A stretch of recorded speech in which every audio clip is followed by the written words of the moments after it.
Sub collector వారి కార్యాలయం భవనము శతవార్షోత్సవం విజయవాడ 1993 అంటే 100 సంవత్సరాలు దాటి నేటికి 2024 చూడండి. స్తూపం అలాగే ఉండదు. మనము కూడా ఒక స్తూపంలాగా ఉండాలి, అంటే దేవుని వాక్యంలో ఒక స్తూపంలాగా ఉండాలి. చూడండి, ఎన్ని సంవత్సరాలు దాటినా స్తూపం అలా ఉంటుంది. సంవత్సరాలు జరుగుతున్న మనుషులలో కార్యాభివృద్ధి చెందాలి. అప్పుడు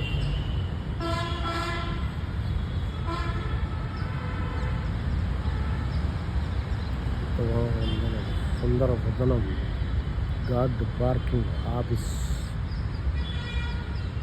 ఆనాడు కట్టబడి ఎన్ని సంవత్సరాలుగా తిరిగి ఉండదు. ఇగో తరతరములు